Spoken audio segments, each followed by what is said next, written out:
What if I told you that your life is being heavily controlled by what you do in the morning and the evening, right before you go to bed?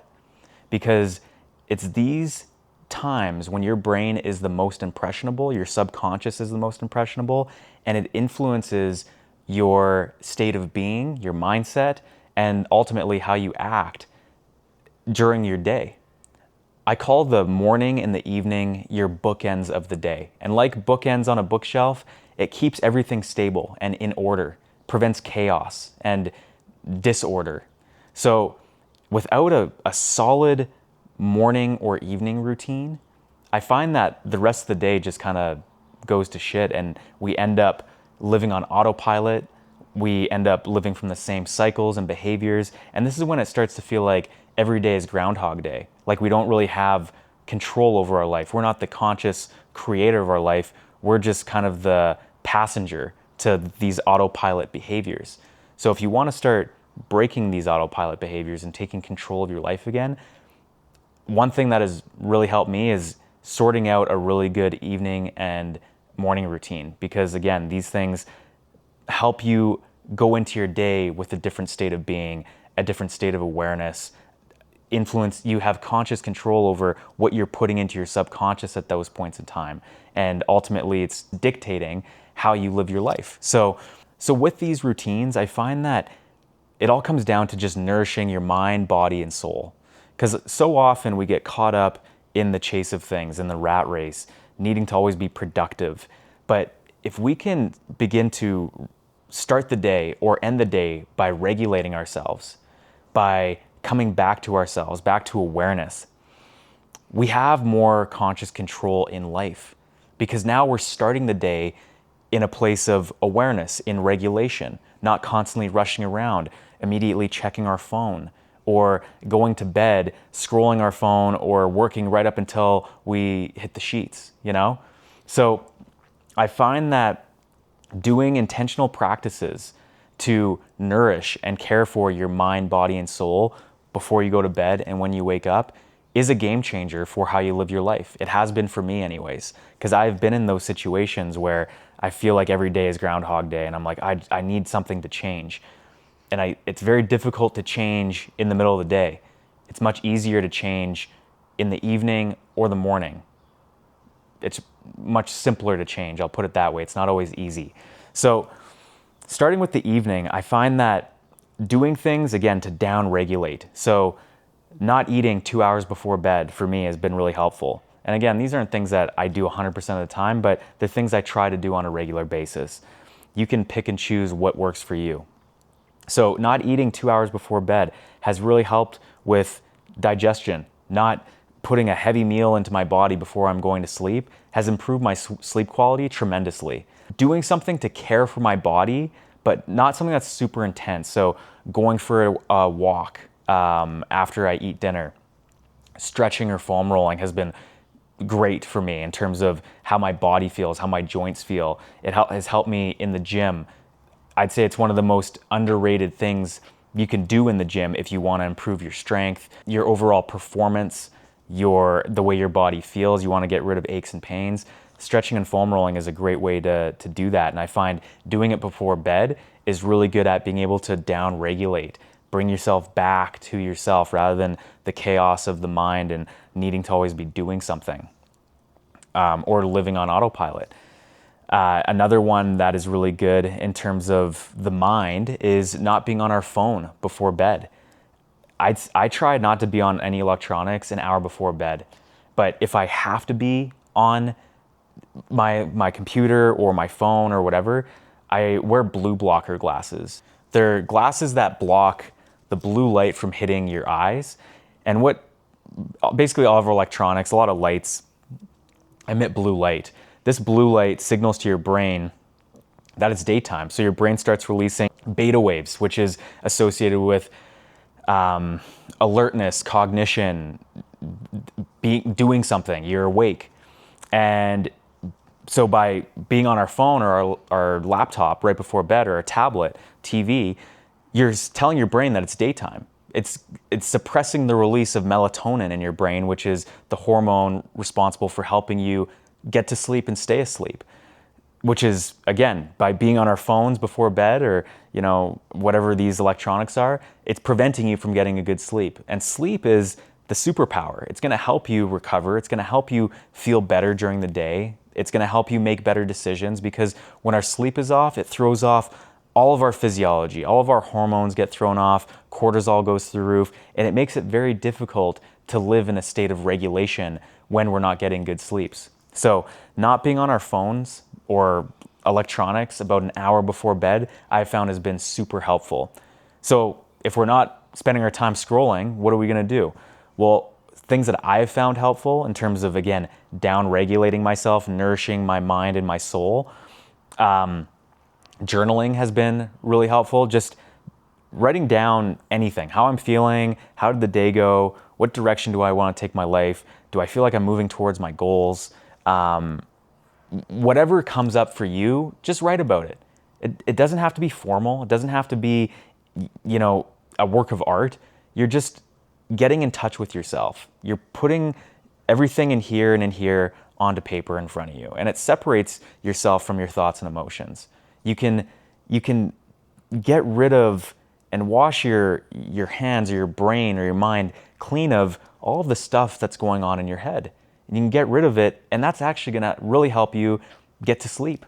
I've found that it helps me get to sleep and stay asleep, because when it's not ruminating here, when it's on that paper, it's not going to be ruminating here, or it's the chances of it ruminating in your brain in the middle of the night, waking you up, is a lot less likely. So I found journaling is a very good practice to come back to myself, come back to awareness, and just calm myself down.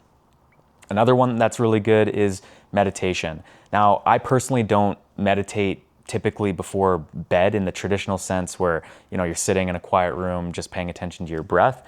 But this is another one that could be very helpful in terms of down-regulating. One that I do tend to do along with journaling is reading. So reading before bed is going to release delta waves in your brain. And delta waves is what's going to help you actually get a good night's sleep. And the research has shown that it's more effective when you're reading from a book, not from a screen, obviously, with the blue light and whatnot. So reading from a book has been really helpful for me. I've noticed that my sleeps go through the roof. I improve my sleep tremendously when I read before bed. So if I give myself, 15, 20, 30 minutes just to, read a book, it's really helpful. The other thing with this is what we put into our brain in the last 20 minutes of the day or the first 20 minutes of the day is going straight into our subconscious. Typically at this point in time, we have alpha waves that are being released in the brain, and that's when the brain is the most impressionable. The subconscious is the most impressionable. Things are going straight into that subconscious, and it's our subconscious that is largely running our life, running the show, how we view life, how we view ourselves, our perception. So if you can be very mindful and intentional with what you put into your brain, what you're feeding your brain before bed, you can significantly impact your subconscious in the way that you live your life. So it doesn't have to be books. You could listen to something. You could, again, journal. You could write down all the things that how you want to live your life, how you want to feel, because these things are, again, going into your subconscious. The last thing that really helps me get a good sleep or take charge of my life and feel better within myself is some sort of spiritual practice before bed. So it could be prayer, it could just be you're putting something out there to the universe, you're being grateful, you say thank you for the day, you think about all the things that you're grateful for before you fall asleep. You think about what you want in your life, how you want your life to go, and you fall asleep in that state. This is an extremely powerful practice for shifting yourself and the direction that you take your life, because you're falling asleep in a state of gratitude, in a state of I already have the thing that I'm going for in life, or whatever it is. But however you decide to influence your subconscious is a powerful way to live. And if you can do it intentionally, you're going to intentionally be able to move your life in a different direction. So just to go over that again, not eating 2 hours before bed, trying not to be on any electronics an hour before bed, and then doing something to nourish your body. So stretching, foam rolling, going for a walk. These are things that have helped me in terms of that first step of coming back to myself, regulating my body. After that, journaling, some sort of mental practice, reading a book, and then a final practice for the soul, or to bring yourself back to God, or whatever you want to call it, through prayer, through gratitude, through influencing your energy in such a way that you are aligned with the direction you want to go and who you want to be. These are very powerful practices. And again, don't feel like you have to do all of these things. It's difficult to do all of these things. But again, if you can think of something that you can do to nourish your body, something you can do to nourish your mind, and something you can do to nourish your soul or bring yourself back to your soul, this can significantly help with the direction that you take your life and breaking out of that autopilot way of living. It's been a game changer for me, what I do before bed. Because I always say, your day doesn't start in the morning, it starts when you go to sleep. So if you can do things to set yourself up for a good sleep and to influence your brain in such a way that you're gonna shift yourself in a direction that you want to go, the way you wake up is going to reflect that. So if you go to bed and you've scrolled your phone, you've brain rotted, you've bed rotted, whatever you want to call it, right before you've gone to sleep, you're going to wake up the next day, you probably had a poor sleep. You're going to live on autopilot because you went to bed living on autopilot compulsively from the urges within, rather than consciously and intentionally deciding how you're going to live, what you're putting into your brain, the actions that you're taking, sitting with yourself, regulating yourself. And when you wake up the next morning, it's going to influence that same thing. You're just going to pick up where you left off. So chances are, the first thing you're going to do is pick up your phone. You're going to scroll your text messages or your emails or your notifications or whatever it is. And then it just reinforces the same patterns of living that you had the day before. And nothing ever really changes. So doing something really good for yourself before bed and setting yourself up for success by being conscious and intentional is really good for how you wake up the next morning. So for me, the things that have really helped me in the morning, again, think about it, the way I look at it is nourishing my mind, body, and soul. So the very first thing that I like to do when I wake up is say thank you. Being grateful for my own existence, the fact that I got to wake up today and experience life as this human being, because it's pretty cool that we get to be here. And by being grateful for that, it immediately shifts the way that I feel and the way that I approach the day. So saying thank you, putting that out there to the universe, to God, and saying, it's going to be an amazing day today. Actually saying that out loud changes the way that you feel. It's something that I've been doing for a while, and it has really helped the way that I feel and how I start my day. After that, this is where I think meditation is really important, is just sitting with myself. And meditation doesn't have to be anything complicated. Like I said, it's just sitting with yourself, breathing, observing, because quite often in the morning, we have all these thoughts going through our head of, I need to do this, I have this appointment today. We think about the day. We project our assumptions onto the day and all the things we feel like we need to do. And that living from that state is reactivity. It's, I need to do all these things. We're just being dragged around by our mind rather than being conscious and regulated in life. And I've found that by meditating first thing in the morning for anywhere from 5 to 20 minutes, but just sitting with myself and breathing, doesn't mean I have to reach some enlightened state or anything like that. It's just sitting with myself with whatever internal experience that I'm having, the thoughts, the emotions, the urges, and not giving into those things has been the most, and I don't say this lightly, the most impactful practice that I've implemented into my life. More so than fitness, more so than nutrition or anything like that. And I'm a fitness fanatic. I've been a personal trainer and coach for 10 years now. Fitness has been a massive part of my life for 13 years. And meditation is the number one practice that I've implemented in my life that has had the biggest effect on how I feel, my state of being, and overall the direction I've taken my life, my perception of life. So by meditating, by regulating, you can then go into the rest of your day with that level of consciousness or awareness rather than being dragged around by compulsions or autopilot living like most of us do. And I know I have too. The days where I don't meditate, I notice it during my day. I feel more reactive. I feel less in control, less regulated. So meditating for 5 to 20 minutes has been an extremely profoundly impactful practice. After meditating, I do something for my body. So this could be, and it depends on how much time I have. I tend to wake up a couple hours before I need to be wherever I'm going to go. So it leaves me a lot of time.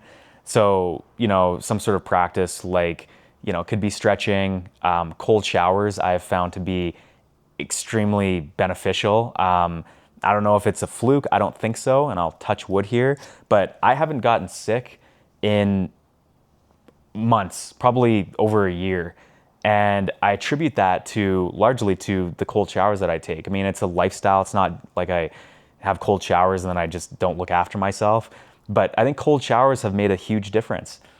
It boosts dopamine by 300%. It improves your immune function.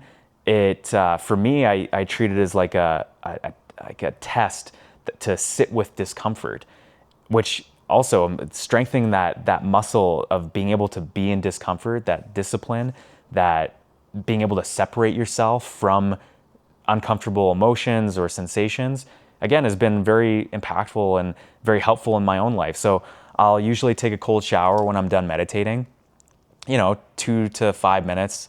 It doesn't have to be anything too crazy, but I've really been enjoying that. I do that at least 5 or 6 days a week. And that's kind of what I do for my body if I'm not going to stretch or go for a walk or do some sort of movement. If I have time, I like to, do something for my mind. So again, that'll be some sort of journaling or reviewing the day. How do I want the day to go? How do I want to feel? What state of being do I want to be in? What am I moving towards? Reminding myself of what my mission is. These things have been very impactful.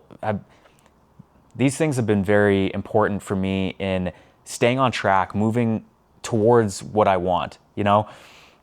Earl Nightingale had a really good quote, and he said that success is the progressive realization of worthy ideals.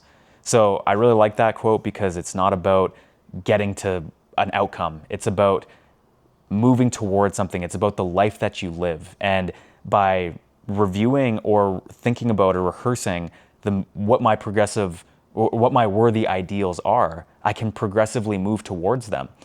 So, meditating, cold shower, reviewing or thinking about what my worthy ideals are, what my values are, what my mission is, and it puts me in the mind state of moving towards that. Obviously, having breakfast, super important to me, and nourishing my body with good, healthy food. And again, I can talk about nutrition more in another video, but I center my meals around protein for the most part, but try and have a well-balanced diet. So getting a good breakfast in, a couple of staple meals that I have, I'll have a Greek yogurt with protein powder mixed in, and then I'll usually have some berries and a little bit of granola on top. I really like that for breakfast. It's quick and easy. I'll have scrambled eggs with sausage and some avocado on toast. That's another really good one that I like. But I don't complicate it. I like to keep things simple, especially with my nutrition, because I'm no professional chef and I don't really want to be. So nourishing my body with good food helps me, attack the day or move into the day feeling good, feeling conscious, and feeling my best. So I hope this video helps. I know it was a lot of information. Don't feel like you have to do all these things. I have a hard time doing all of these things. They're just worthy ideals, like I said, that I'm progressively moving towards.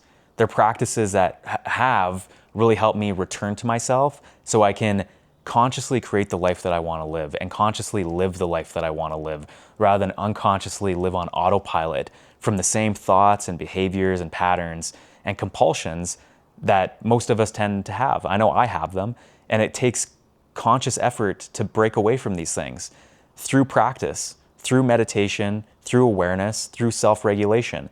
And these are things that I've used to intentionally do those things, intentionally regulate myself, intentionally nourish my mind and my body, and return to spirit or soul or God.